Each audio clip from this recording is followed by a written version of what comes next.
my YouTube channel, that is Maths with Shivangi Nagar. In the today's video I will going to discuss the class 9th chapter number 2 polynomial. In the last exercise the remaining questions 12, 13, 14, 15, 16 and then we will wind up this chapter. So let's begin with the question. What the question says: verify that x cube plus y cube plus z cube minus 3xyz is equals to half of x plus y plus z multiply by x minus y whole square y minus z whole square plus z minus x का whole square. हमें यहाँ पे verification करना है, that means LHS is equals to RHS prove करना है. So let's work on the RHS side. ठीक है, हम RHS को सबसे पहले कंसिडर करते हैं और RHS पे वर्क करते हैं. देखो यहाँ पे क्या है, if you see on the right hand side this second bracket, okay, तो यहाँ सेकेंड ब्रैकेट में बाइनोमियल के डिफरेंस का स्क्वायर है. तो यहाँ पे कौन सा आइडेंटिटी फॉलो होगा? We have studied that a minus B whole square can be written as a square minus 2ab plus B square. तो अगर हम ये आइडेंटिटी यहाँ पे यूज करें इन तीनों ब्रैकेट्स में, bracket 1, bracket 2 and the bracket 3 में, तो देखो कैसे ओपन होगा ये. तो ये फर्स्ट टू थिंग्स तो हमारी एज इट इज रहेंगी. राइट हैंड साइड पे क्या, half into X plus Y plus Z. Then जब आप इनको ओपन करेंगे x minus y whole square को by using this identity, so what you will write? You will write x square minus 2xy plus y square. Similarly, when you open this bracket by using this identity, how you will open? Y square minus 2yz plus z square. Similarly, the last bracket you open how?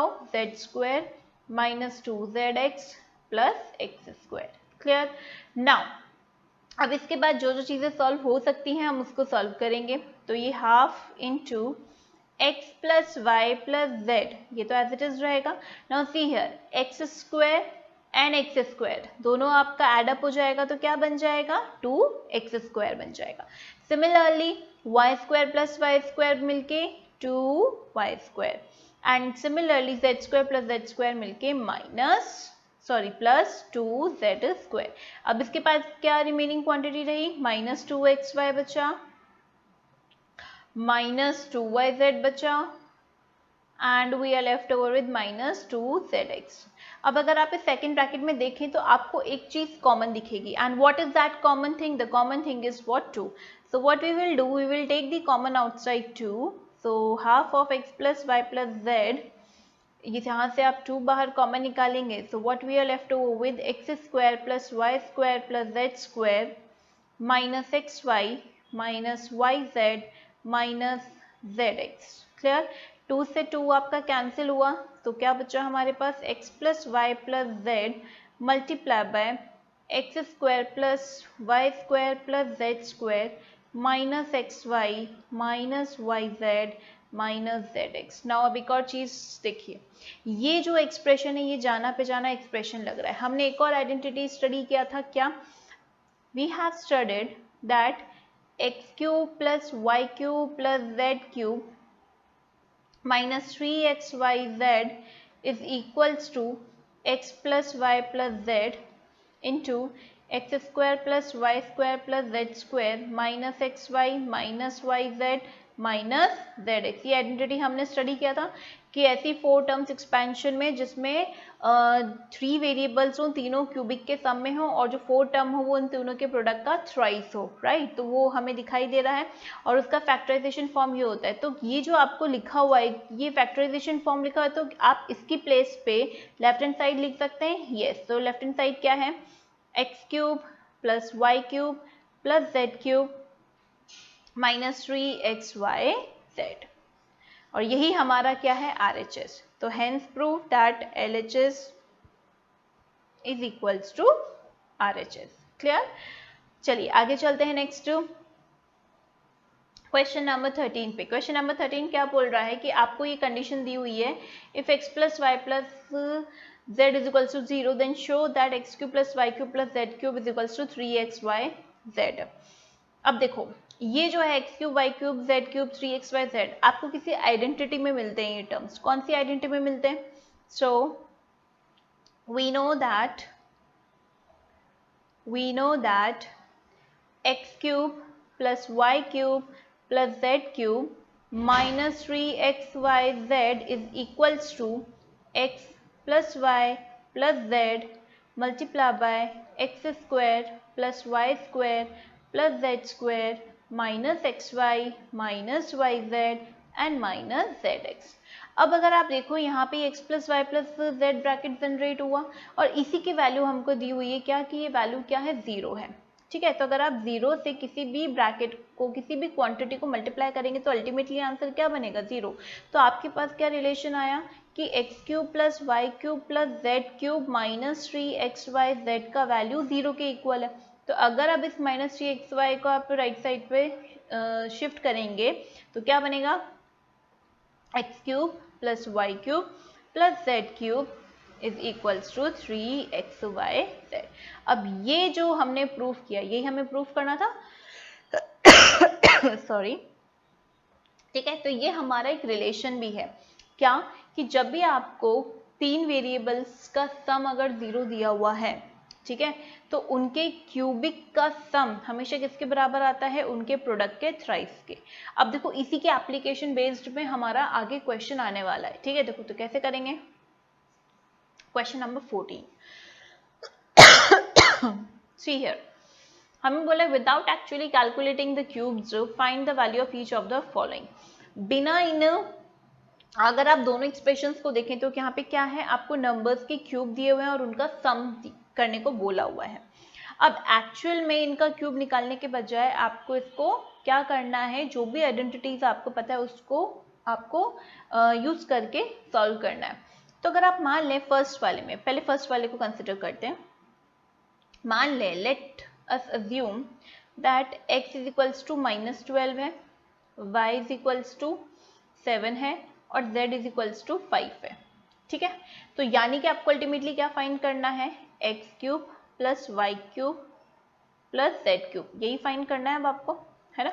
अच्छा ध्यान से देखो, अगर आप x plus Y plus z करते हो यहाँ पे x plus Y plus z, तो क्या है -12 प्लस 7 प्लस 5, -12 प्लस 7 प्लस 5 क्या बनेगा, -12 प्लस 12 बनेगा। ये दोनों पॉजिटिव क्वांटिटी को ऐड करोगे तो अल्टीमेटली ये दोनों कैंसिल होकर क्या बना रही है, zero.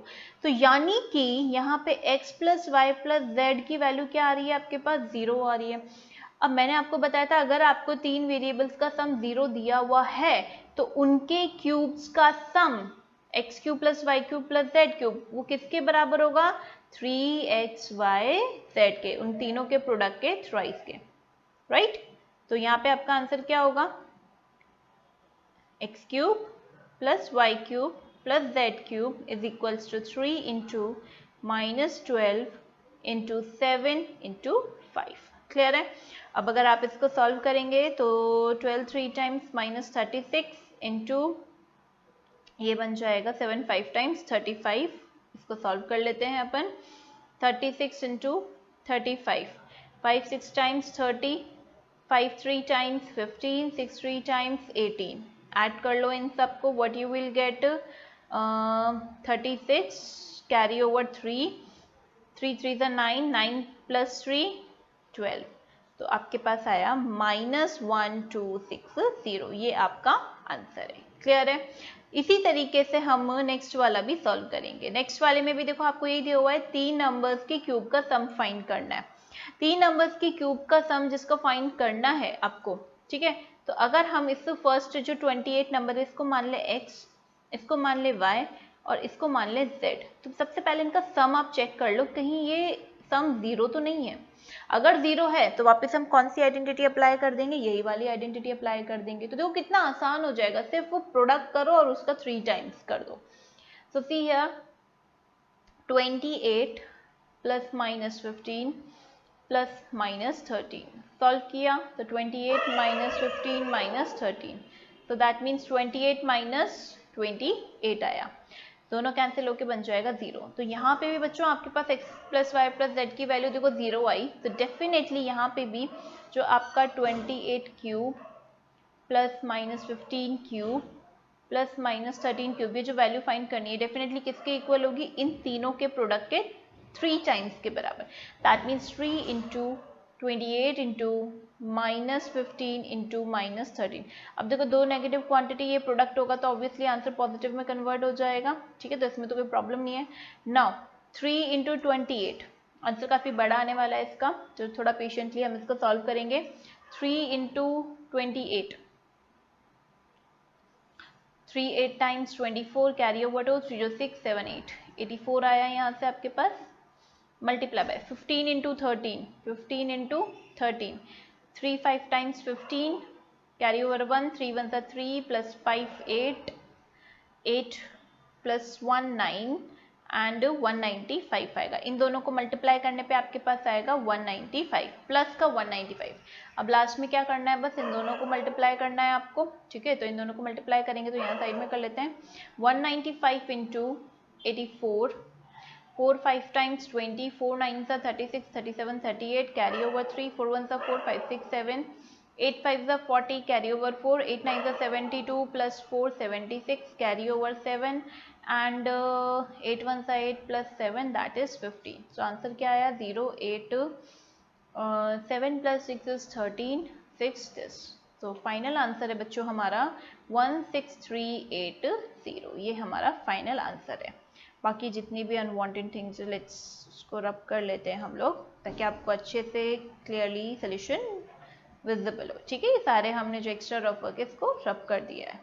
So what are the answers of the first and the second part? So first part answer is 1260, clear, और सेकंड पार्ट का आंसर है 16380, ठीक है। अगर कैलकुलेशन में कोई मिस्टेक है तो आप देख लेना एक बार, बट प्रोसीजर यही है हमारा। आई एम श्योर कि आंसर्स हमारे करेक्ट हैं एकदम, जो हमने कैलकुलेशन करी है। चलिए नेक्स्ट चलते हैं 15 पे। Give possible expressions for the length and breadth of each of the following rectangles in which their areas are given. देखो हमें ये जो फर्स्ट और सेकेंड पार्ट में दिया हुआ है, ये क्या दिया हुआ है, हमें एरिया ऑफ रेक्टेंगल दिया हुआ है, ठीक है। अच्छा, एरिया ऑफ रेक्टेंगल होता क्या है? एरिया ऑफ रेक्टेंगल होता है लेंथ इंटू ब्रेड्थ। और हमसे देखो क्वेश्चन में भी यही बोला है कि हमें पॉसिबल एक्सप्रेशंस निकालने हैं लेंथ और ब्रेड्थ के।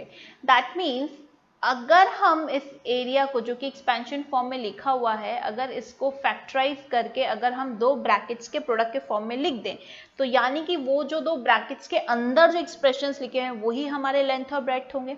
यानी सिंपल सा मतलब यहाँ पे क्या करना है, हमें इनको फैक्टराइज करना है, ठीक है। तो देखो फर्स्ट वाले को फैक्टराइज करेंगे, तो फैक्टराइजेशन में आपको ऑलरेडी सिखा चुकी हूँ कि कभी भी आपको 3 टर्म्स में अगर 2 डिग्री वाले एक्सप्रेशन दिखाई दे तो आपको कौन सा मेथड यूज करना है फैक्टराइजेशन के लिए? Splitting the middle term method. अब हमें ये बीच में 35 को ऐसे 2 नंबर में स्प्लिट करना है जिसका प्रोडक्ट 25 और 12 के बराबर आना चाहिए, ठीक है, मतलब 25 इंटू 12 के इक्वल आना चाहिए। तो 25 इंटू 12, पहले तो ये बताओ होता क्या है? तो 25 इंटू 12 होता है बच्चों 300। अब 300 ये जो प्रोडक्ट है, ठीक है, अब 35 भी ऐसे ही 2 नंबर में स्प्लिट होना चाहिए जिससे उनका प्रोडक्ट भी क्या बनना चाहिए? 300 बनना चाहिए। तो देखो ऐसा तो हमारे पास एक ही पेयर है, क्या? अगर मैं -35 को ऐसे लिख दूं, -15a -20a, ठीक है, तो देखो सॉल्व करोगे तो -35a बन जाएगा और इन्हीं दोनों का प्रोडक्ट करोगे तो 300 भी बन जाएगा, क्लियर। फिर उसके बाद फर्स्ट 2 को ग्रुप किया, लास्ट 2 को ग्रुप किया, तो फर्स्ट 2 में क्या क्या कॉमन आ रहा है बच्चों? तो 5a कॉमन आया, तो यहाँ पे क्या लेफ्ट ओवर रहा? 5a -3। सिमिलरली यहाँ पे आपने क्या कॉमन निकाला? यहाँ पे आपने -4 कॉमन निकाल लिया, तो यहाँ पे बचा 5a -3। अब अगर दोनों साइड देखो, दोनों टर्म्स में 5a -3 कॉमन है, तो 5a -3 को अगर बाहर कॉमन निकाल लिया तो क्या बचा आपके पास? 5a -4। तो अगर आप ध्यान से देखें तो ये जो एक्सप्रेशन है आपका 25a² -35a + 12, जिसको आप क्या बोल रहे हैं? एरिया। इसको जब फैक्टराइज किया तो कौन से 2 लीनियर फैक्टर्स में किया आपने? 5a -3 इंटू 5a -4 में। और एरिया किसका है? ये एरिया ऑफ रेक्टेंगल है, जो कि किसके इक्वल होता है बच्चों? ये होता है लेंथ इंटू ब्रेड्थ के। यानी कि इन दोनों में से ही अगर मान ले हम लेंथ 5a -3 है तो डेफिनेटली ब्रेड्थ क्या होगा? 5a -4 होगा। या अगर लेंथ 5a -4 है तो डेफिनेटली ब्रेड्थ का एक्सप्रेशन क्या बन जाएगा? 5a -3, ठीक है, तो है ना सिंपल। इसी तरीके से हम नेक्स्ट वाला करेंगे, second part. 35y square 35y square plus 13y minus 12। ठीक है, चलो अब इसको सॉल्व करते हैं हम। इसको भी ऐसे ही करेंगे। ये क्या दिया हुआ है बच्चों आपको, ये दिया हुआ है एरिया। एरिया किसका, एरिया ऑफ रेक्टेंगल दिया हुआ है। अब इसको भी क्या करना है हमें, इसके दो लीनियर फैक्टर्स में इसको ब्रेक करेंगे तो हमें लेंथ और ब्रेड्थ के एक्सप्रेशन मिल जाएंगे। तो चलो कैसे करेंगे, प्लस 13। ठीक है, सबसे पहले तो 35 और 12 का प्रोडक्ट निकाल के देखो। तो 35 और 12 का प्रोडक्ट कितना आएगा, -420। 35 इंटू -12, एक बार मैं आपके लिए वापस से रिपीट कर देती हूँ ये पूरा प्रोसीजर। -420 आया। अब सेकेंड स्टेप में यानी कि -420 को हम ऐसे दो नंबर में स्प्लिट करेंगे, ठीक है, जिनका सम नहीं डिफरेंस क्या होना चाहिए, डिफरेंस। अभी क्यों डिफरेंस, क्योंकि यहाँ पे कांस्टेंट के पहले क्या है, माइनस साइन। तो ऐसे दो नंबर में स्प्लिट करना है जिनका डिफरेंस तो कितना आना चाहिए, डिफरेंस आना चाहिए 13। ठीक है, डिफरेंस आना चाहिए 13 और प्रोडक्ट कितना आना चाहिए, प्रोडक्ट आना चाहिए आपका -420। तो ऐसा हमारे पास कौन सा पेयर है बच्चों, तो ऐसा हमारे पास एक ही पेयर है, that is what 28 and 13। Clear, sorry 15, 28 and 15। क्योंकि अगर आप 28 इंटू 15 करेंगे तो definitely you will get what 420 product. अब इसमें से आपको डिफरेंस लेना है ना, तो 28 माइनस 15 यानी कि 15 को -15 होना पड़ेगा। ठीक है, तो इन दोनों का प्रोडक्ट किया तो माइनस तो 420 आएगा और इन दोनों को जब आपने डिफरेंस लिया सॉल्व किया तो 13 आ गया आपके पास। क्लियर, तो यानी कि जो दो नंबर में ब्रेक हुआ है वो कौन कौन से नंबर में, 28 एंड -15 में ब्रेक हुआ है। क्लियर, चलिए तो अगर अब हम इस मिडिल टर्म को स्प्लिट कर चुके तो बस इसको फर्दर क्या करना है, हमें स्प्लिट करके लिख के और इसको बस सॉल्व करना बाकी है। तो चलिए लिखते हैं, हम क्या लिखेंगे, 35y स्क्वायर।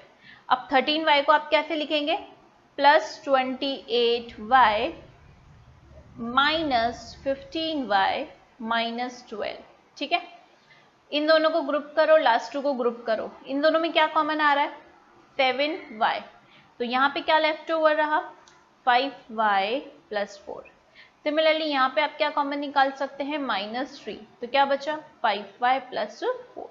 अब ध्यान से देखें तो वापस ये ब्रैकेट्स आपके सेम आ गए। तो 5y प्लस 4 अगर दोनों में ब्रैकेट्स कॉमन है तो क्या लेफ्ट ओवर रहा, 7y माइनस 3। तो ये क्या आया आपके पास, ये जो आपका एक्सप्रेशन था, ठीक है, कौन सा वाला, 335y square plus 13y minus 12, इसको आपने दो लीनियर फैक्टर्स के फॉर्म में फैक्टराइज करके लिखा, that is 5y plus 4 multiply by 7y minus 3। और अगर ये आपका एरिया ऑफ रेक्टेंगल है तो एरिया ऑफ रेक्टेंगल बच्चों क्या होता है, लेंथ इनटू ब्रेड्थ। तो अगर हम मान लें कि length is equals to 5y plus 4 है तो डेफिनेटली ब्रेड्थ क्या होगा आपका 7y माइनस 3, या फिर हम मान लें लेंथ का एक्सप्रेशन अगर 7y माइनस 3 है तो डेफिनेटली ब्रेड्थ का एक्सप्रेशन क्या होगा, 5y प्लस 4।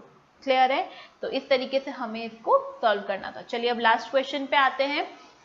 लास्ट क्वेश्चन देखो क्या कह रहा है बच्चों, what are the possible expressions for the dimensions of the cube whose volumes are given. देखो क्यूबॉइड की वॉल्यूम की बात हो रही है। सबसे पहले तो बताओ वॉल्यूम ऑफ क्यूबॉइड क्या होता है, या पढ़ चुके हैं। वॉल्यूम ऑफ क्यूबॉइड होता है length into breadth into height, यही होता है बच्चों, है ना। यानी कि ये जो हमें दिए हुए हैं ये वॉल्यूम्स दिए हुए हैं और अब हमें इनको फैक्टराइज करके लिखना है, और फैक्टराइज इस तरह से करके लिखना है कि वो तीन क्वांटिटीज के प्रोडक्ट में आए। तो जो तीन क्वांटिटीज के प्रोडक्ट में आएगा उसमें से any one of the expression आपका लेंथ होगा, अनदर ब्रेड्थ होगा और जो रिमेनिंग होगा that is your height. Clear, देखो कैसे करेंगे, फर्स्ट पार्ट पे आइए। फर्स्ट में दिया हुआ है 3x स्क्वायर माइनस 12x, ये आपका वॉल्यूम है। अब अगर हम इसको फैक्टराइज करेंगे लीनियर फैक्टर्स में तभी आपके पास लेंथ ब्रेथ हाइट आएगी। तो देखो दोनों में क्या कॉमन निकल रहा है, 3x कॉमन निकल रहा है। तो क्या बचा आपके पास यहाँ पे x माइनस 4। अब इस 3x माइनस 4 को अब आप और इसको फर्दर फैक्टराइज कर सकते हैं, आप नहीं कर सकते। नहीं कर सकते तो इसको कैसे लिखोगे, 3 इंटू एक्स माइनस 4। क्लियर। तो यानी कि अगर ये आपका हुआ वॉल्यूम ऑफ क्यूबॉइड, ठीक है, तो वॉल्यूम ऑफ क्यूबॉइड होता क्या है, length into breadth into height. Clear. तो इन्हीं तीनों में से आपके लेंथ ब्रेथ और हाइट के एक्सप्रेशंस होंगे, जिसमें से एक होगा आपका 3, length is equal to, let's say अगर हम 3 मान ले तो ब्रेथ को मान लो x और हाइट को मान लो आपको x माइनस 4, या आप इसको लेंथ मान लो, इसको ब्रेथ मान लो, इसको हाइट मान लो, it is up to you. Clear है। हमें सिर्फ पॉसिबल एक्सप्रेशंस बोले हुए हैं यहाँ पे। क्लियर। चलिए इसी तरीके से लास्ट वाले पे आते हैं, सेकेंड पार्ट पे। 12ky square plus 8ky minus 20k। अब देखो इसको, ये भी क्या दिया हुआ है आपको, वॉल्यूम ऑफ क्यूबॉइड दिया हुआ है। ठीक है। तो देखो इसको फैक्टराइज करते हैं। सबसे पहले है ना, मुझे यहाँ पे दिखाई दे रहा है कि 4k तीनों में कॉमन, तो मैं उसको पहले ही बाहर निकाल रही हूँ। 4k हमने कॉमन निकाला तो यहाँ पे क्या बचा, 3y स्क्वायर, यहाँ पे क्या बचा प्लस 2y, और यहाँ पे क्या बचा आपके पास माइनस 5। ठीक है। अब इसको तो फर्दर फैक्टराइज नहीं करके लिख सकते, लेकिन क्या इसको फर्दर फैक्टराइज कर सकते हैं, यस। क्या कि 2 को हमें ऐसे दो नंबर में स्प्लिट करना है जिसका प्रोडक्ट 3 इंटू माइनस 5 के बराबर आना चाहिए। अभी 3 इंटू माइनस 5 का प्रोडक्ट होता है माइनस 15। ठीक है। अब इस माइनस 15 को ऐसे दो नंबर में स्प्लिट करना है जिनका डिफरेंस कितना आना चाहिए, 2 के बराबर आना चाहिए। ठीक है। 2 के बराबर आना चाहिए मतलब 5 एंड माइनस 3, यही दो नंबर हो सकते हैं, क्योंकि 5 और माइनस 3, ठीक है, इन दोनों का डिफरेंस लोगे, ठीक है, तो क्या आएगा आपके पास, डिफरेंस, इन दोनों का डिफरेंस 2 बन जाएगा। और इन्हीं दोनों नंबर्स को अगर आप मल्टीप्लाई करेंगे तो क्या बनेगा, माइनस 15 बनेगा। तो इसको हम लिख सकते हैं 4 के बाहर as it is 3y square plus 5y minus 3y minus 5। अब इसमें भी फर्स्ट और लास्ट टू को ग्रुप करेंगे तो क्या बना आपके पास, यहाँ पे आपके पास कॉमन आया y, तो बचा 3y प्लस 5, और यहाँ पे कुछ कॉमन नहीं आ रहा तो जिसका कोई नहीं होता उसका 1 होता है, तो माइनस 1 कॉमन निकालो, तो ये बना 3y प्लस 5। क्लियर। यहाँ पे इन दोनों में ये वाला ब्रैकेट कॉमन आ रहा है। ठीक है। तो 4k में 3y प्लस 5 आपने कॉमन निकाला तो क्या बचा आपके पास, y माइनस 1। अब वापस से देखो, क्या आपके पास तीन क्वांटिटीज के प्रोडक्ट के फॉर्म में ये कन्वर्ट हो चुका है, यस। क्या क्या, 4k, 3y plus 5 and y minus 1। तो इन्हीं तीनों में से आपके L, B एंड H होंगे। मान लो मैंने ये L मान लिया, ये B मान लिया, तो डेफिनेटली ये मेरा H होगा। ठीक है। But possible expressions length, breadth और हाइट के क्या है, 4k, 3y plus 5 and y minus 1। Clear है। तो बच्चों ये था हमारा चैप्टर नंबर 2 पॉलिनोमियल, जिसमें हमने सारे एनसीईआरटी के क्वेश्चंस को डिस्कस कर लिया है। ठीक है। इसमें बस हमने एक टॉपिक छोड़ा है, that is remainder theorem, right, क्योंकि वो आपके सिलेबस में नहीं है। इस एक्सरसाइज में भी कुछ क्वेश्चंस हैं जो आपके सिलेबस में नहीं है। कौन कौन से क्वेश्चंस सिलेबस में नहीं है, that I will tell you. मैंने नोट करके लिखा हुआ है, wait. So the questions which are not in the syllabus are not in syllabus from the exercise 2.5। 2.5 से बच्चों क्वेश्चन नंबर 9,